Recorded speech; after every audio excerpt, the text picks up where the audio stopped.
is up, everybody? Welcome to Sessions Thoughtcast, where we break down interesting songs received from you, the subscriber. The best way to get a song in for sessions is to, actually the only way, is to go to the community page and put a single track request on the community page post that is titled Sessions.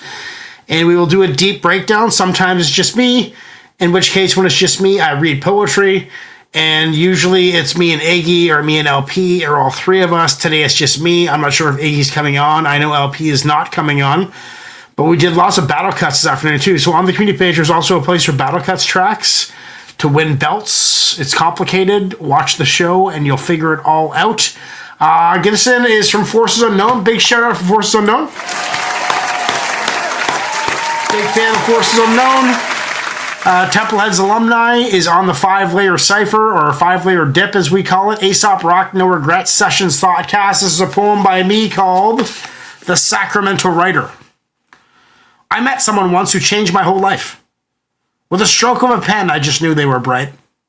The words that they scripted, they simply made sense. Bold and so strong, like hardened cement. These words that they wrote, they gave me new light. They gave me some strength. They gave me insight. They gave me the gumption to sit down and write.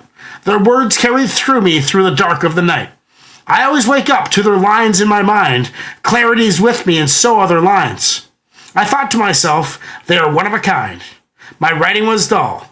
Once, but now I'm not blind. AESOP Rock is that kind of writer. He inspires you to write. Interesting guy. Always good for confusion. Noting the spelling in regrets with the capital E. Not sure what that means. I'm sure it means something. Maybe someone can comment and tell me. This is No Regrets by AESOP Rock. Yo, ask her. Hey, Lucy, come here. Lucy. Yo, ask her. How old are you? Let her alone, me. Lucy, come here. Lucy. He ain't listening to you. Yo, ask her. Hey, Lucy, how old are you? Lucy. Was 7 and wore a head of blue barrettes. City born into this world with no knowledge and no regrets. Had a piece of yellow chalk with which she drew up on the street the many faces of the various locals that she would meet. There was Joshua, age 10, bully up the block who always took her milk money at the morning bus stop. There was Mrs. Crabtree and her poodle. She always gave a wave and holler on her weekly trip down to the bingo parlor. And she drew men, women, kids, sunsets, clouds. And she drew skyscrapers, fruit stands, cities, towns. Always said hello to passers-by. They asked her why she passed the time attaching lines of concrete, but she would only smile. Now all the other children living in or near her building ran around like sirens soaking up the open fire hydrants. They would say, hey, little Lucy, when I come jump double Lucy. Pause, look, grin and say, I'm busy, thank you much. Well, 1 year passed, and believe it or not, she covered every last inch of the entire sidewalk, and she stopped. After all this, you're just giving in today? She said, I'm not giving in, I'm finished. And walked away. 1, 2, 3, that's the speed of the C. A, B, C, that's the speed of the D. You could dream a little dream, and you could live a little dream. I'd rather live it. The dream is always chase, but never get it. 1, 2, 3, that's the speed of the C. A, B, C, that's the speed of the D.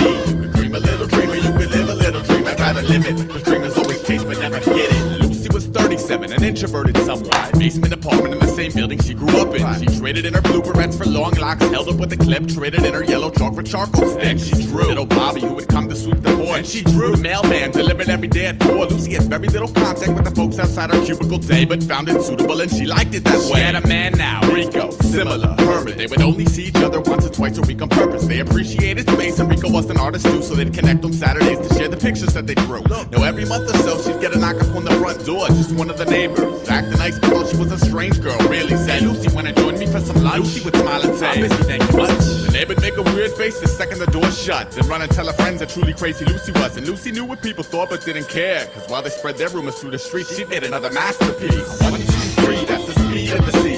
A, B, C, that's how old is she gonna be now? Dream a little dreamer, you could live a little dream. I'd rather live it. 7 then 37. Get it. 1, 2, 3, that's the speed of the C. Prime numbers. A, B, C, that's the speed of the D. You could dream a little dreamer, you could live a little dream. I'd rather live it. The dream is always chased but never get it. Lucy was 87, upon a deathbed at the senior home where she had previously checked in. Traded in the locks and clip for a headrest. Traded in the charcoal sticks for arthritis. It had to happen. She drew no more. Just sat and watched the dawn. Had a television in the room that she never turned on. Lucy pinned up a life's worth of pictures on the wall and sat and smiled and looked each one over just to laugh at it all. Rico, he had passed about 5 years back, so the visiting hours pulled in a big flock of nothing. She never spoken much throughout the spanning of her life until the day she leaned forward, grinned and pulled the nurse aside and she said, look, I've never had a dream in my life. Cause a dream is what you wanna do but still haven't pursued. I knew what I wanted and did it till it was done. So I've been the dream that I wanted to be since day one. Well, the nurse jumped back. She never heard Lucy even talk, especially words like that. She walked over to the door and pulled it closed behind. Then Lucy blew a kiss to each one of her pictures and she died. 1, 2, 3, that's the speed of the speed.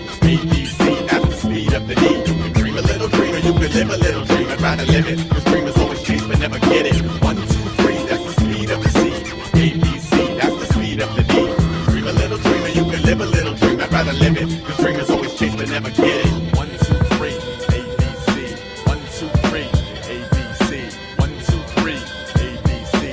1, 2, 3, ABC. 1, 2, 3, ABC. 1, 2, 3, ABC. 1, 2, 3, ABC. 1, 2, 3, ABC. Like that.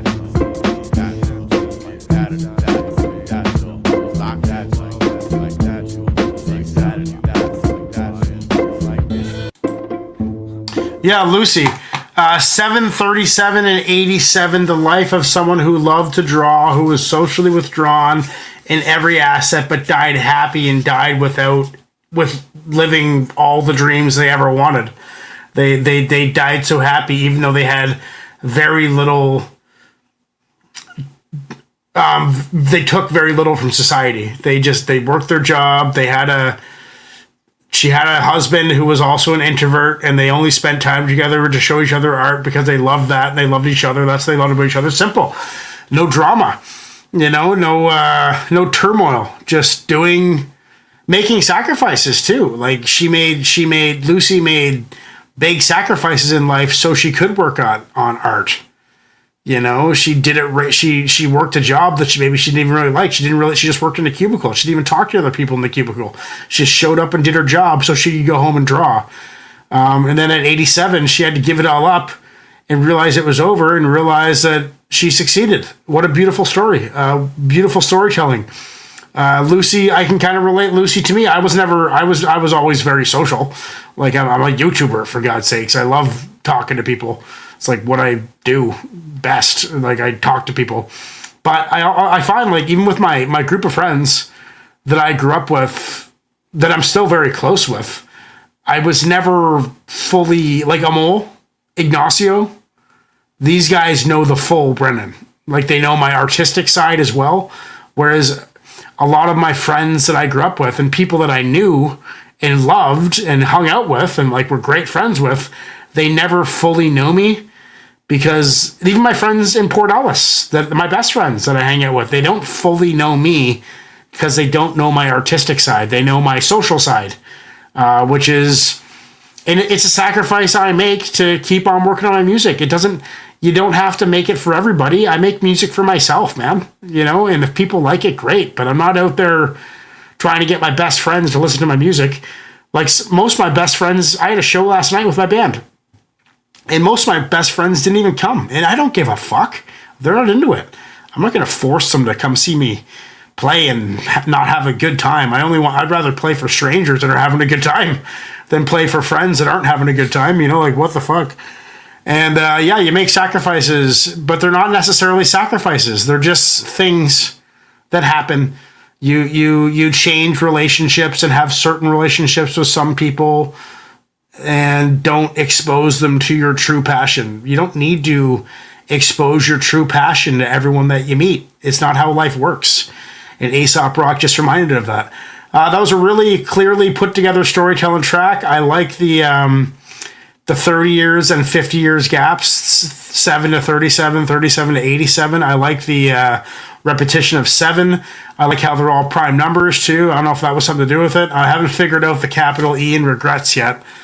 But sounds like she had no regrets and just was a bit of an oddball and a bit of a loner, but loved to draw, and that's where she found her happiness, so that's what she did.